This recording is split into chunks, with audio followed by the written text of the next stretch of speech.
So, when you think of Dubai, you probably picture something like this, right?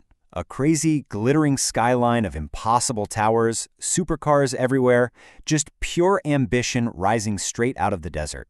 But, it wasn't always like this. And the real story of how it happened, it's way more radical than you can imagine. I mean, think about this. Less than a single lifetime ago, Dubai was a tiny little settlement, maybe 20,000 people. People lived in mud huts, and its entire economy had just evaporated. There was widespread famine. Fast forward to today, it's this global hub with a GDP over $100 billion, and oh yeah, the world's tallest building. So how on earth does a struggling little fishing village become the center of the world? Now, most people will shout the same answer, oil, but they're dead wrong. Get this, today, oil accounts for less than 1% of Dubai's GDP. No, that is not a typo, less than 1%. So if it's not the black gold coming out of the ground, where is all that wealth, all that glass and steel actually coming from? Well, the answer is an incredible story of desperation, some seriously high-stakes gambling, and a business mindset that honestly borders on insanity. You see, it all starts not with a boom, but with a complete and total bust. A crisis so bad it forced Dubai to make a choice: innovate or basically starve. In the early 1900s, Dubai really only had one industry: pearl diving. And this was brutal, dangerous work, but the Gulf Pearl was like the Rolex of its day. And then, this Japanese entrepreneur, Kokichi Mikamoto, figured out how to grow perfect pearls in a lab. The market for natural pearls just collapsed. We're talking by 90%. So, by the 1940s, Dubai was facing an actual famine. And this is where you first start to see that unique Dubai thinking. While all of its neighbors were closing their borders, trying to protect what little they had, Dubai's ruler did the exact opposite. He declared Dubai a free port and completely abolished taxes on imports and exports. It sounds like economic suicide, right? But it worked. Merchants from India and Iran flocked there to avoid high taxes, and this desperate little village started to become a real regional trading hub. Okay, so the free port idea was working, and Dubai's leaders realized they needed to build the hardware, the actual infrastructure for global trade. So they made a series of massive bets, building huge projects long before anyone was sure there would be demand for them. This famous quote from Sheikh Rashid, really the father of modern Dubai, it explains everything.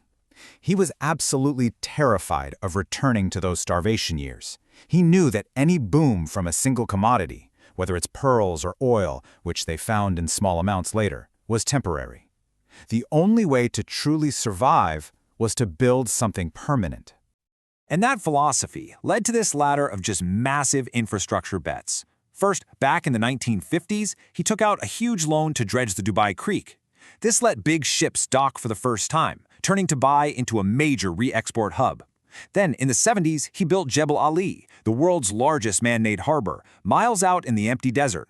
Everyone called it Rashid's folly, but he paired it with a tax-free zone that allowed 100% foreign ownership, a total game-changer that attracted huge corporations. And finally, when a rival airline tried to squeeze them, what'd they do? They launched Emirates in 1985 with just 2 rented planes, turning Dubai's central location on the map into a global aviation powerhouse. But look, having the world's best hardware isn't enough if nobody knows about it. The next phase of the plan was pure marketing genius. Create an icon so audacious, so over the top, that the world simply could not ignore it. So by the 1990s, Dubai was a pretty good logistics hub, but it had zero brand recognition. No one knew what it was. So Sheikh Mohammed gave an architect a simple and frankly terrifying brief. Build me an icon, something like the Eiffel Tower or the Statue of Liberty. And the result was the Burj Al Arab, a hotel shaped like a giant ship's sail, built on its very own artificial island. Before it even opened, a British journalist was given a tour, and she was just so overwhelmed by the gold leaf interiors and the personal butlers that she wrote this now famous line in her review. But here's the secret. There is no such thing as a 7-star rating. The official system stops at 5. But did Dubai correct the record? Of course not. They leaned into it. They embraced the myth. The Burj Al Arab was never really just a hotel. It was a billion-dollar billboard that screamed Dubai's name to the global elite. And that marketing blitz led directly to the next logical step: real estate. In 2002, a new decree let foreigners own property outright for the very first time, and demand just exploded. To feed this hunger for beachfront property, they started building these impossible projects like the Palm Jumeirah Islands. The party fueled by debt and pure speculation. It seemed like it would never end. And then, 2008 happened. The global financial crisis hit Dubai like a freight train. Credit just vanished, and property prices collapsed by over 50%. This is when you heard those stories of abandoned supercars at the airport, left behind by expats who were fleeing debts they could no longer pay. The whole dream was right on the verge of collapse. On the brink of default, Dubai was saved by its conservative, oil-rich big brother, Abu Dhabi, with a $10 billion bailout. But it came with a price. On its opening night, the world's tallest tower, which was supposed to be called the Burj Dubai, was publicly renamed the Burj Khalifa in honor of Abu Dhabi's ruler. A permanent, very humbling reminder of who really held the cash. Now, most cities would have scaled back after a crash like that, but Dubai isn't most cities.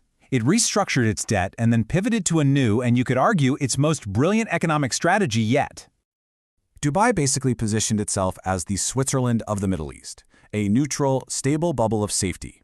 So when the Arab Spring erupted in 2011, wealthy families and their capital fled collapsing countries and poured right into Dubai's stable real estate market. They did the exact same thing after the war in Ukraine began, absorbing capital from Russians looking for a safe haven. Dubai learned how to monetize stability, becoming the emergency exit for the world's elite. So what this all adds up to is the Dubai model. It's this unique playbook for growth. They act like a fast-moving startup, taking on massive debt to build for a future they believe in. They get that brand is just as important as concrete, and now they're pivoting again, using things like golden visas to shift from just having a temporary workforce to attracting long-term talent. Why? Because they know the only resource that truly matters in a post-oil world is human brains. From pearls to ports, from financial crashes to geopolitical hedges, Dubai has defied expectations for a century. But as the world moves away from fossil fuels and that desert gets hotter and hotter, the biggest question of all remains. Can this incredible sandcastle economy survive the massive challenges of the next 50 years? Or is that great-grandson destined to ride a camel after all?